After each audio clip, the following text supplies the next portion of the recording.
This film is sponsored by New York Life and its dedicated agents, proud sponsors of NFL team highlight films. New York Life, the company you keep.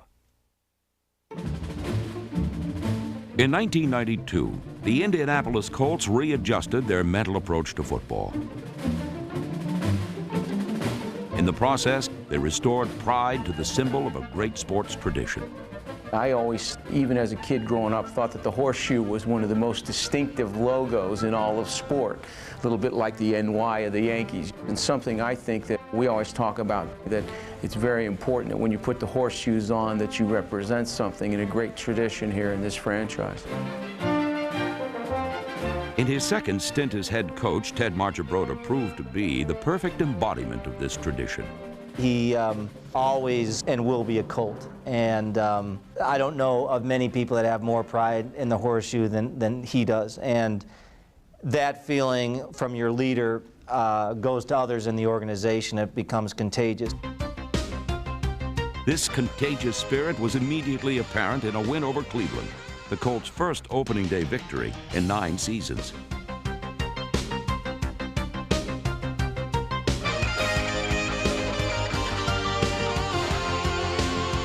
After going 1-15 in 1991, these new-look Colts turned their image upside down with a vengeance. At times, they seemed capable of dancing on the ceiling, after many had predicted they would be dwelling in the cellar. This was a team on the rebound, and while they didn't always grab the rebound, the Colts never lost the handle on their commitment to work hard and remain competitive throughout the season.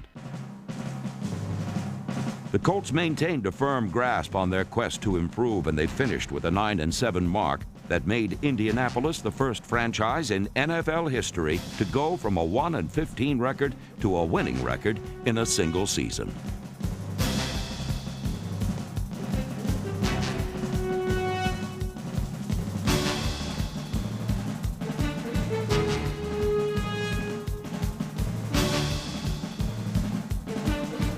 A season-ending 5-game winning streak that nearly got them to the playoffs was made possible by the team's strengthened self-respect.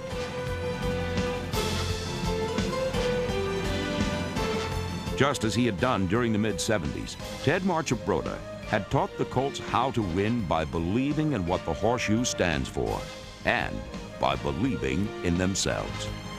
I always wanted to come back to the organization, and I feel that I made the right decision last year when I came back, because the organization has given me everything to win with. And it was such an outstanding year last year that I felt I had pride in the horseshoe in coming here. And after seeing the football team play, I know that they have that same pride.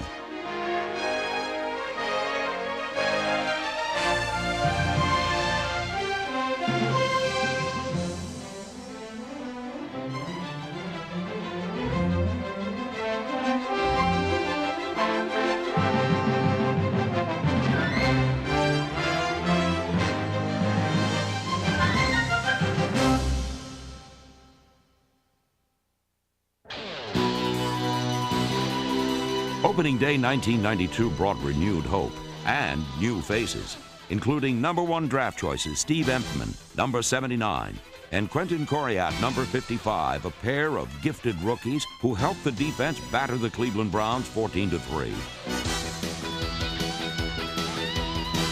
The Colts registered a franchise record-tying 11 sacks, 4 of them by veteran linebacker Chip Banks, number 51, who also produced one of 2 interceptions in the Colts' first ever opening day victory since moving to Indianapolis in 1984.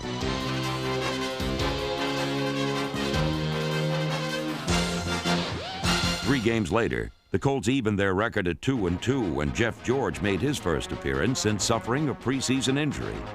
George's passing and pass thefts by the secondary helped thwart Tampa Bay. Jeff George back to pass, looking deep, he's got a man open, touchdown Colts! Backpedaling is Testaverde, looks over the middle, throws, ball tipped up and picked up for the Colts! Good making a touchdown, he's at the 20, cuts back at the 15, 10, 5, tackled at the 2-yard line! Chris Good and number 38 Eugene Daniel produced key picks in the 24-14 victory. Back to throw, Jeff George looks, throws, in the end zone, a touchdown! The catch is made by Cash.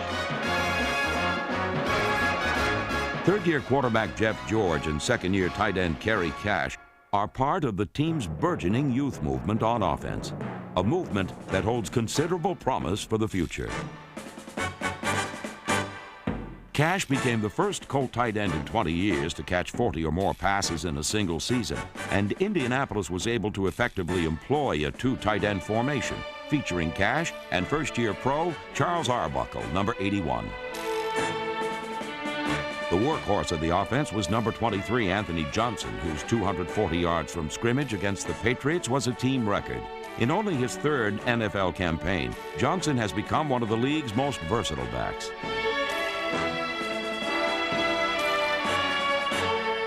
Also versatile were third-year back Ken Clark and rookie Rodney Culver, number 35, who led the team in touchdowns. Like all of the Colts youngsters, Culver's attitude is as impressive as his ability. We had a draft where all of these kids enjoyed playing football. It just seemed that they could hardly wait to hit the practice field, and they worked the entire time that they were on the practice field. And I think that some of this rubs on your other football players, and it was this kind of a draft that the players realized, hey, we have a pretty good football team. Defensively, the team's youth movement was spearheaded by Steve Empman and Quentin Coryatt. The first two selections in the 1992 draft instantly demonstrated their star quality.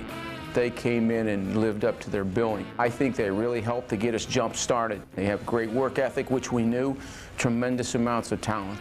Steve Empman is a unique lineman. He's a very good athlete with excellent burst. He has a tremendous motor. He never stops. I mean, he constantly goes to the ball. And I think a very much of an impact player.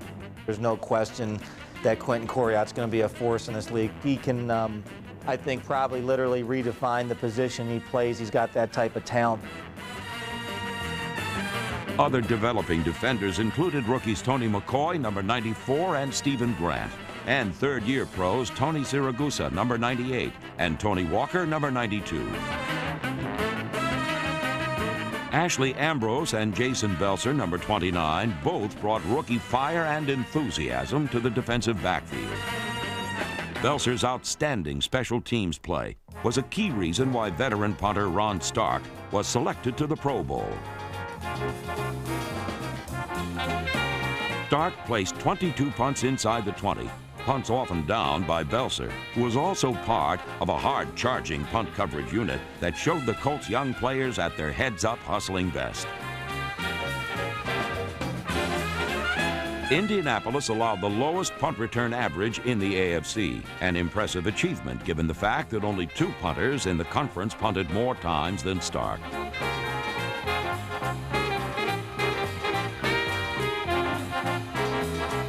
The special teams were also distinguished by the wizardry of Clarence Verdun, who earned his second Pro Bowl berth as a return specialist. And McCarthy gets the kick away. A wobbler off the right side of his foot. Taken at the 47-yard line by Verdun. He hits to the left side through a hole at the 40. He's to the 30. He's to the 20. Down the sideline. He's going to high kick into the end zone. Touchdown! A 53-yard punt return by Clarence Verdun. Special teams and rookies helped produce a shining moment when the Colts traveled to Miami in Week 8 to face a Dolphin team that had yet to lose. Jeff George hands off to Culver, and Culver breaks a tackle, gets down to the goal line, and he goes in for the touchdown. Rodney Culver refused to go down. Backpedaling all the way to the 15 is Verdun. He jumps to the near side, hops away, cuts back into the middle, gets across the 30, 35. He's got it all the way. Here goes Verdun down the near sidelines. It's a foot race. He's to the 15, the 10, the 5. He scores! Verdun's 84-yard return provided the prelude to a furious fourth period that saw the Colts take a 17-14 lead after a fumbled punt recovery set up a field goal. Miami quickly reclaimed the advantage. Then Jeff George responded by capping a 73-yard scoring drive. Third down and goal. George bootlegs to the left. He's going to take it in. He scores! Jeff George on a naked reverse. With 1:32 to go, the Colts take the lead. This cliffhanger of a contest featured a nail-biting finish as Miami had one last chance to win the game. but Steve Empman created an incredible climax. 4th and goal at the 7. 17 seconds to play. The Colts lead by 4.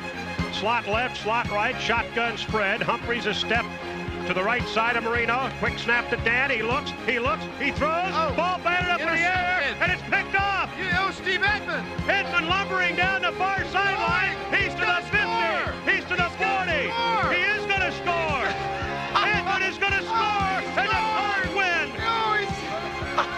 The time is run out, and the Colts win. Empman, the most unlikely play you'll ever see. Oh, my God. Empman wasn't the only one left breathless by this stunning victory, as the Colts discovered that their new winning spirit was strong enough to put them on equal footing with the NFL's elite.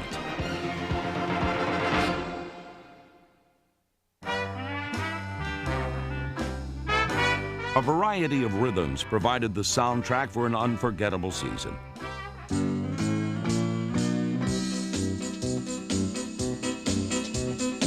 The most distinctive beat was the winning tempo created by the players.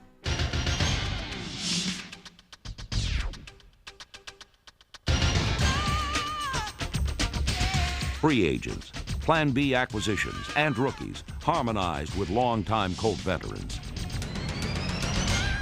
A new team identity was forged by young sprouts and proud seasoned oaks, like those on an offensive line that included 13-year veteran center Ray Donaldson, number 53, guards Ron Solt and Randy Dixon, number 69, and tackles Zephyrus Moss and number 71 Kevin Call, a 9-year pro.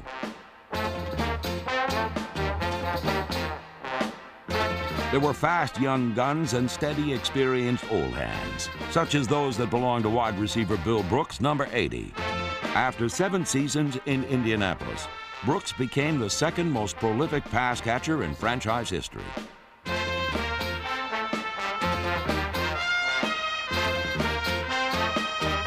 Another 7-year veteran, Jesse Hester, number 84, possesses a still active club record streak of 46 consecutive games with at least 1 reception.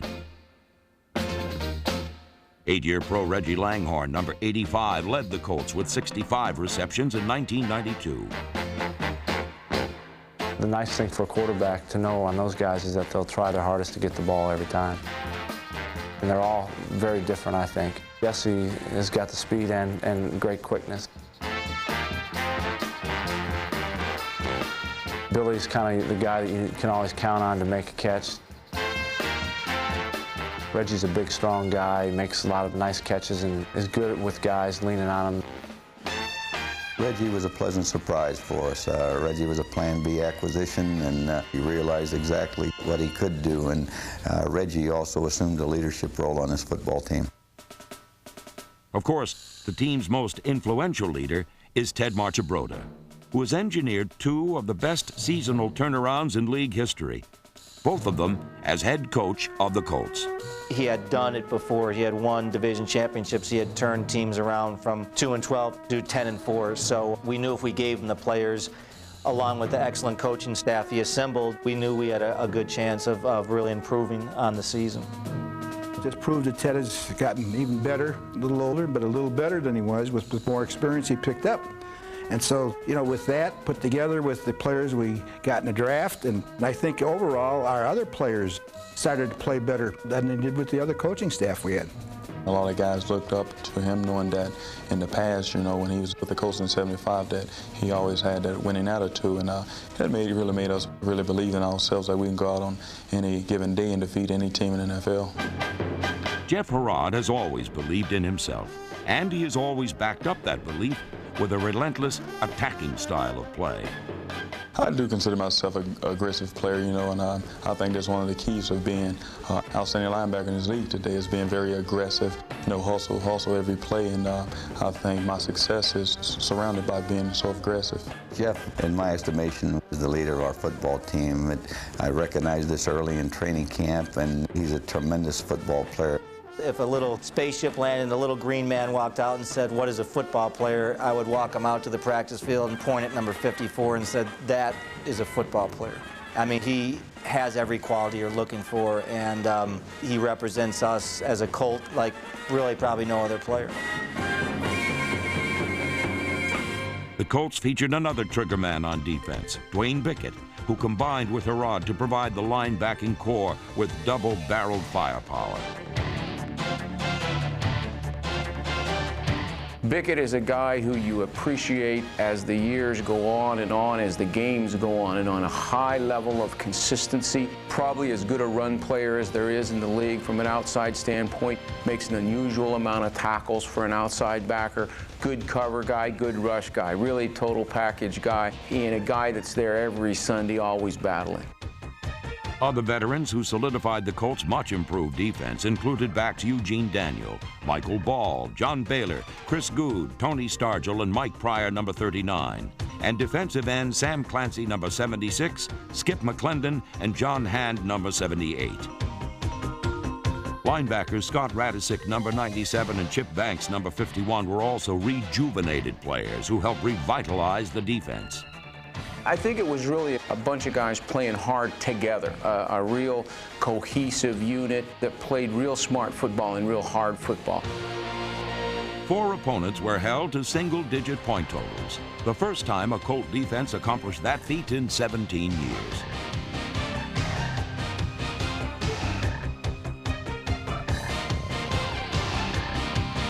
This unit produced the 4th highest total of takeaways in the AFC, while surrendering 13 fewer touchdowns than it had in 1991. We had a tremendous improvement in pass defense and turnover ratio, and then I think we finished on a real high note. I was real pleased the way we came together as a unit and really held things strong there in the last month.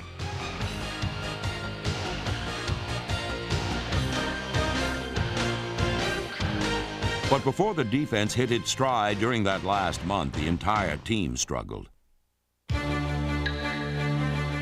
Adversity struck hard during the first 4 weeks of November when the Colts failed to post a single victory.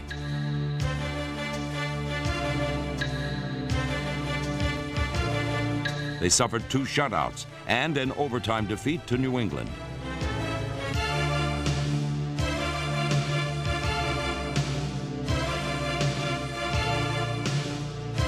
Injuries proved damaging, as Quentin Coriat and Steve Empman were both lost for the season after establishing themselves as impact players.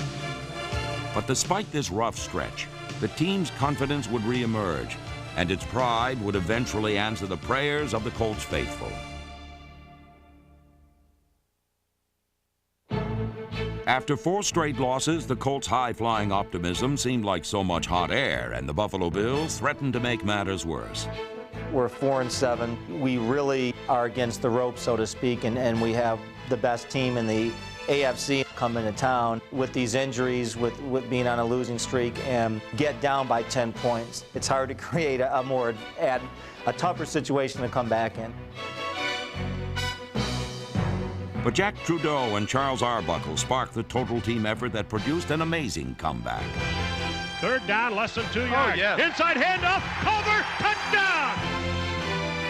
Quick drop by Kelly on 3rd and 8. He throws over the middle. It's picked up by Stargell. Stargell at the 50. He's to the 45, the 40, out of bounds at the 35-yard line. After Tony Stargell's interception, Trudeau's pass to Reggie Langhorne set up Dean Biasucci's game-tying field goal.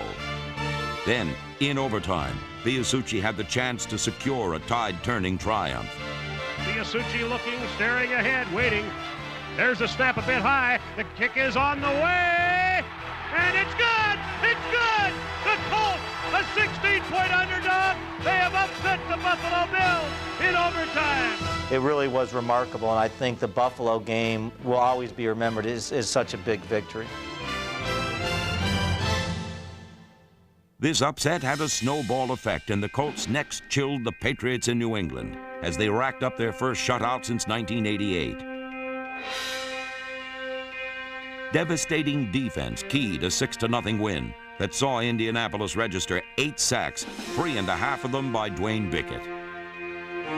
The following week against the Jets, defense again dominated, creating 5 takeaways that guaranteed the Colts their first divisional winning record in 5 years. In the 10-6 victory, Jack Trudeau replaced Jeff George and proved himself the consummate relief pitcher. And back to throw is Trudeau. He goes for it all, and a diving catch for the touchdown! A diving catch, and it's Charles Arbuckle! Jack rallied us, made outstanding plays. Jack is ready to play every week. He does an excellent job of preparing himself. He knows the game plan extremely well. He has tremendous leadership, and the guys respect him.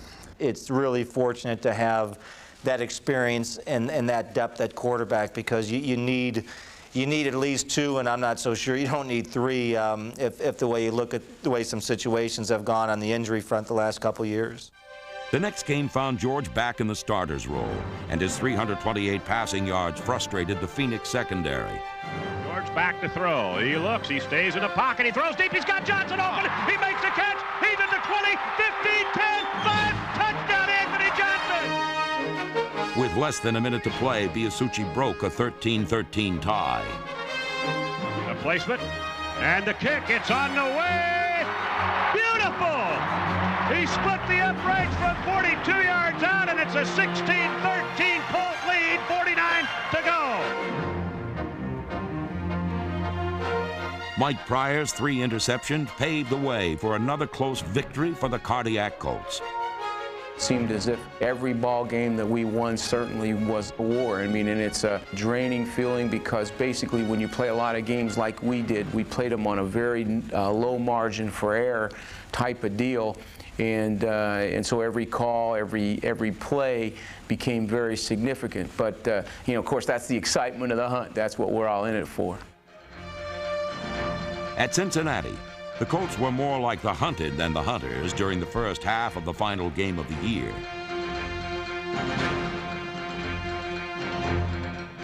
But despite the huge deficit, the team refused to fold. In 1992, mounting a comeback had become a specialty, and this contest would mark the 6th time the Colts earned a win after trailing or being tied in the 4th period. In the second half, Jack Trudeau took over for an injured Jeff George and methodically mixed run and pass to mount another incredible come-from-behind victory.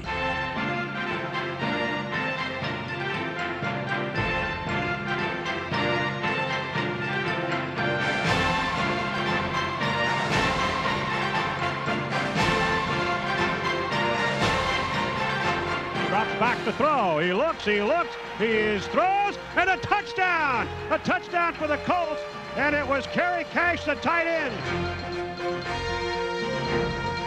Trudeau back to pass, going for the end zone, and it's a touchdown! Bill Brooks!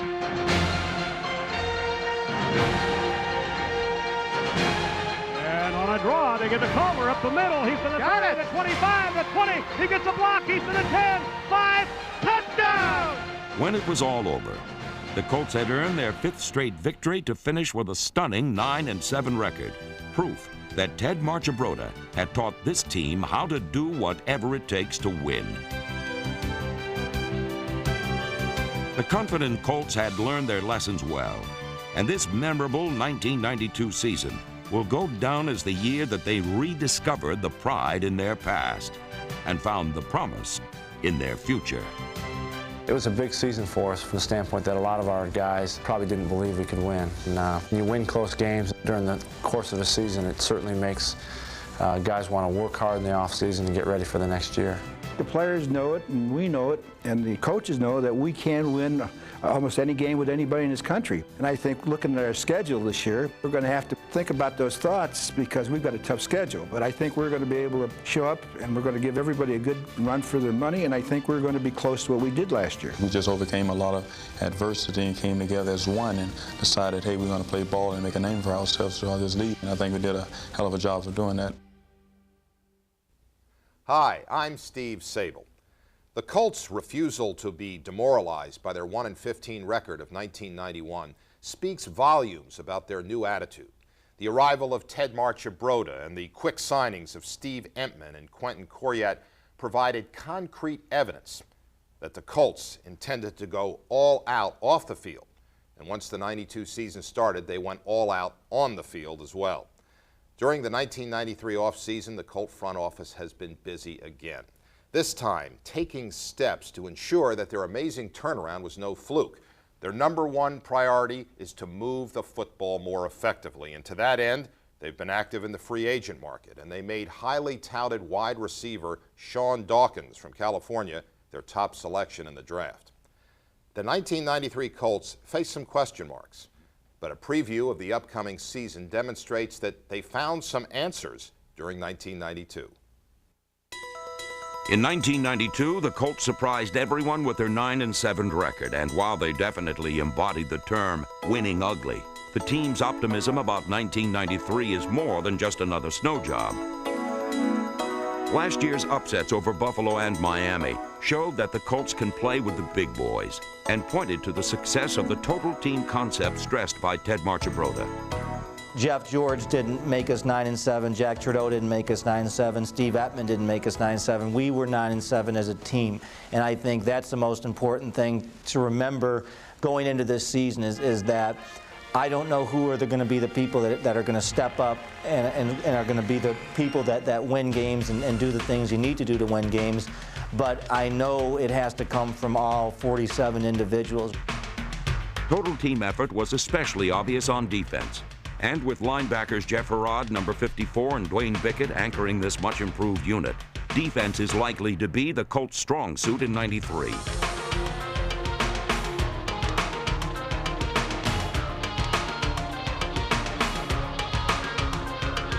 You know, we've only been together for a little while, and it takes a while for everyone to play together, and you know, you kind of start playing off each other a little bit, and as soon as you get a tight net defense, will be a great defense. Much is expected from number 90 Steve Empman and Quentin Coriat, the two top selections in the '92 draft. Both showed flashes of brilliance before their rookie campaigns were cut short by injury. Steve Ettman came in, worked extremely hard, and really started playing the way that we thought he eventually could play sooner than we thought. And Steve is going to be a great player, and he seems to make everyone around him better. Quentin and Steve bring a lot of youth, a lot of speed and strength to this ball club, and it's going to be an outstanding year, you know, this year for those guys, you know, coming in healthy. I think Coriat and Entman are really going to come into their own this year. I think they got the unsung player of the NFL in Jeff Herrod, a terrific playmaking linebacker there that nobody ever talks about. And I think Coriat and Entman are going to be very impactful, and they're going to prove that the Colts made two great picks at the top of the '92 draft. Defensively, the Colts will seek to build on the momentum they established toward the end of 1992 when they allowed just 49 points in their final 5 games, all victories.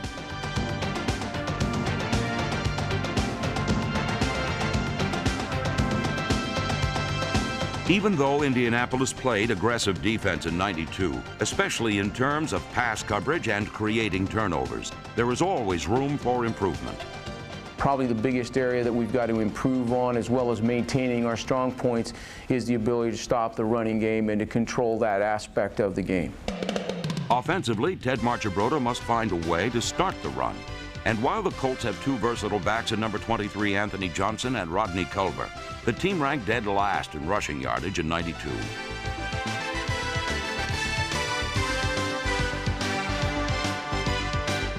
In an effort to improve their running game, the Colts have gone free agent shopping to shore up their offensive line, bringing in veteran center Kirk Loudermilk from Minnesota, and also Pro Bowl tackle Will Wolford from the Bills.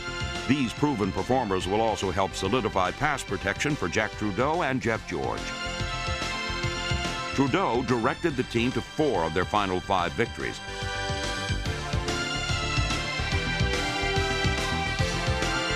But George remains Ted's top gun, despite injuries and inconsistency last season. Jeff contributed tremendously to the excellent season that we have, and he got hurt again at the end of the year. But he'll be going into this year with a better understanding of the offense. Jeff understands football. He knows exactly why we're doing what we're doing, why we're doing it, and I think this is going to be a tremendous contributing factor to an excellent year this year. During his 3 NFL seasons, George's raw passing talent has been obvious, but now he must step forward and become a mature leader, for the Colts know that life will be much tougher in the NFL come 1993. When you get respectability back like we did, immediately your opponent looks at you in a very different light. Everyone prepares extra hard for you now that you've achieved respectability again. We're not going to sneak up on anybody. But with talented defensive players like Entman and Dwayne Bickett, number 50, the Colts won't have to do much sneaking. They have the weapons to wage an all-out attack on opponents.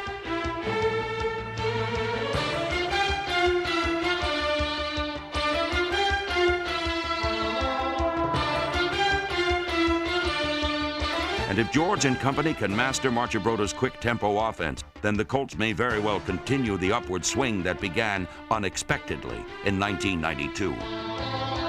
This year, we will have had a year under our belt. The ball club knows each other, and I think we may be more of a solid football team this year. And I think as long as we can remain focused, such as we did last year, we're looking forward to an excellent season. Colts linebackers Jeff Herrod, Quentin Coryat, and Dwayne Bickett comprise a trio of intense competitors.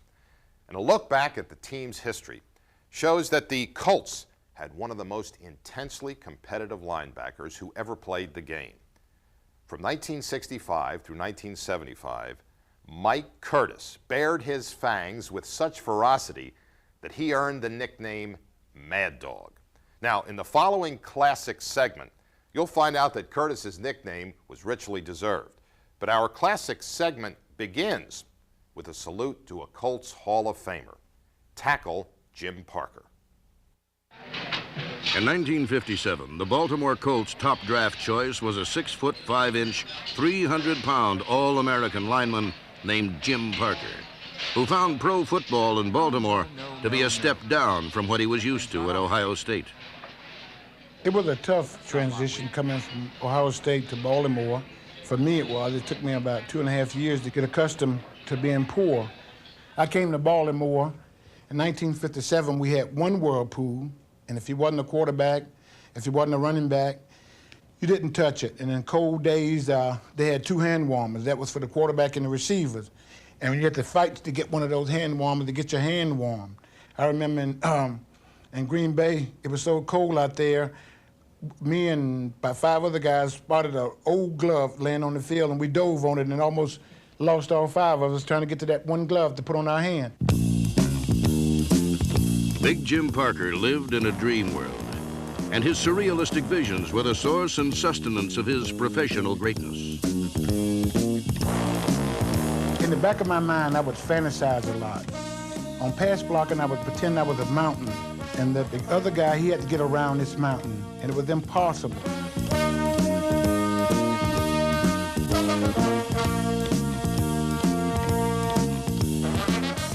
Sometimes I would pretend I was a freight train running over a pedestrian and just psych myself up before every play. You run into Jim Parker, it's like just running into the side of a house. I mean, he likes to say of himself as a truck, but you can maybe get away from the truck, but here's the side of a house. And I ran into Parker, and he never gave an inch. Parker was like putting an apartment house in the line. I mean, literally, the man was so huge. And when I first saw Jim Parker play, I was amazed because he had great quickness, good feet, good balance, and also this incredible size and strength. And I think perhaps the most difficult thing for me to deal with as a defensive lineman was someone who had this huge bulk, who still had enough mobility to move around. Parker's blocks opened the holes that Lenny Moore ran through en route to the Hall of Fame.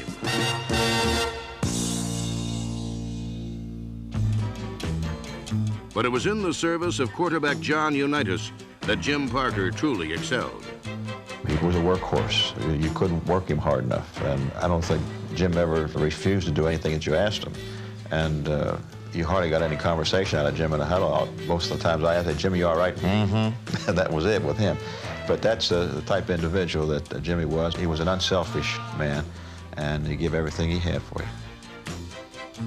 Parker's peerless pass protection enabled John Unitas and Raymond Berry to develop into the era's most successful pitch-and-catch combination. For when Jim Parker was living out his fantasies, it was tough for mere mortals to make it around the mountain. I think the best offensive lineman that I played against had to be Jim Parker. He was the toughest individual that I've ever faced in my life. Yeah, I tell you what, I've seen him mash people and bury him and then gore them. Too many to list. When I played for the Minnesota Vikings, Jim Parker not only knocked me out on a trap play, but also broke my hand running over me. Jim was the kind of fella who could get a player put on waivers, a good player. He ruined many Sunday afternoons for defensive ends who were good defensive ends until they tangled with him. He was super. I don't know of any defensive lineman who played at that time who would not vote for him for their all-time All-Pro team. Jim Parker, the Baltimore Colts' moving mountain, and quite arguably the best offensive lineman of all time. The first pure blocker to be elected to the Pro Football Hall of Fame.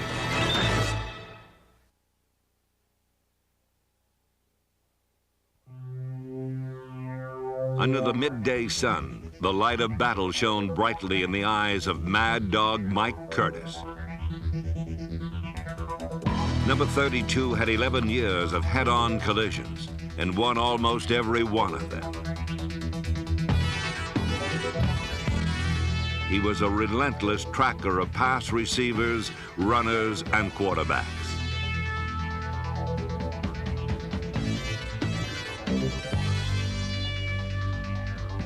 The Mad Dog had all the hunger and hardness a man ever needed to drive him to the top. And he was named to the All-Pro team in only his second season.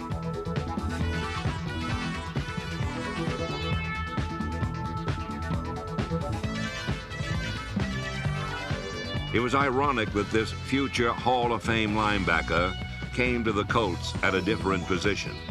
Mike Curtis was a great football player that I drafted out of Duke University. And to show you how smart I was, I brought him in and made him a fullback. And after the first year, it was very evident that Mike Curtis was not an offensive player, he was a defensive player. As a fuzz-cheeked rookie fullback, the first hint of Curtis's fierce nature surfaced in a pre-game incident with Baltimore star quarterback Johnny Unitas. I played fullback, and I remember I didn't turn around at the line of scrimmage to catch the ball, and he just rifled the ball in the back of my helmet. Well, it angered me so much that I almost went back and decided to do something about it, but then I remembered I was a rookie and I couldn't do that because this guy was a great ball player. But I almost punched him out. We used to say that Mike had come out and chew the tires off the bus on the way to the game. I mean, he was a pretty vicious football player. Never has a man been unhappier the day of a game than he would just get beside himself. He hated the Doris Day, the American flag, black and white saddle Oxfords, his own teammates. He had a disposition of a Highland moccasin.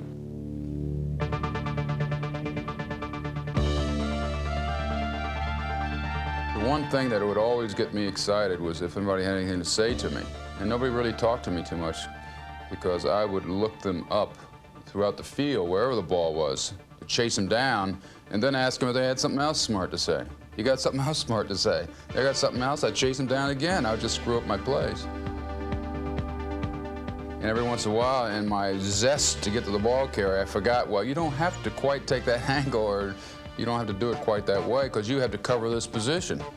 And I would think of that as I was running, then I'd run back and try to get back. So I had a double move, and then I'd go flying up there out of control to try to kill somebody. Rage was part of Curtis's anatomy. Like a muscle, he flexed it and built it up. He was called a madman in cleats, a notion that was played up by the sporting press. Here I am, I'm just working hard, trying to do a good job from playing with the You're wrong, there's gotta be something. Nobody plays like that unless there's some nutbag. Well, I said, okay, if they want something, I'll tell them something. So I made up these stories. I got a great thrill of running my bike into brick walls. God, that's great stuff. So that went out, and we had these great BB gun fights. You know, we aimed at each other's eyes. Really? Yeah, shoot all the time. We always had those things.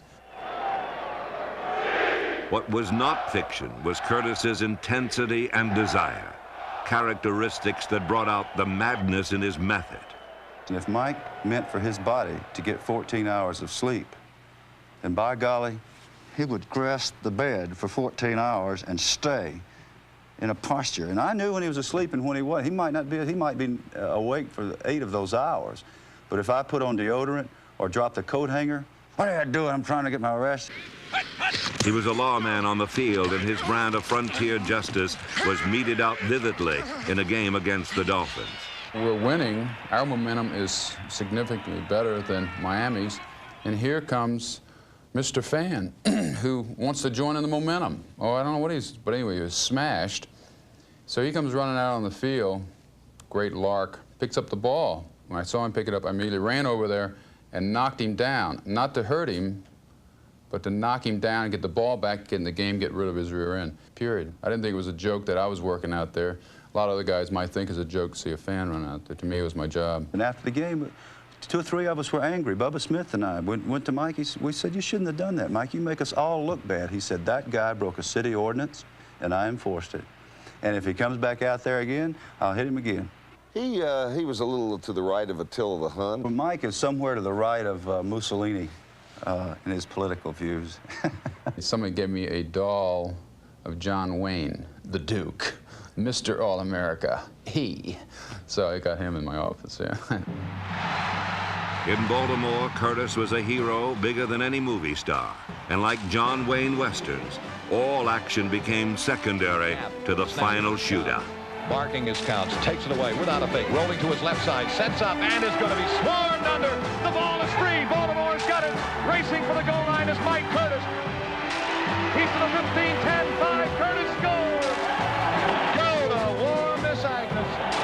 Baltimore's defense. He led by deeds rather than words. But like the commercial says, when he spoke, everybody listened. All team meetings are a bunch of wiggonas. And Mike stood up and said, well, I got something to say. I'm going to tell you something. We're going to win the rest of our games. He said, we got 3 games left in the season, then we got 2 playoff games, and then we got the Super Bowl. That's 6 games.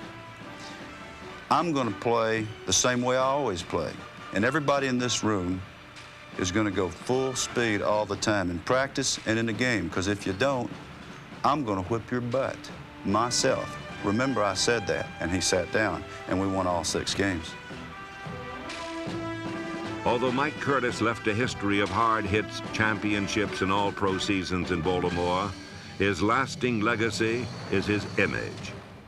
Well, one of Tom and Maddie's friends from Baltimore came in, and Tom introduced everybody on the table, and I was the last in the introduction.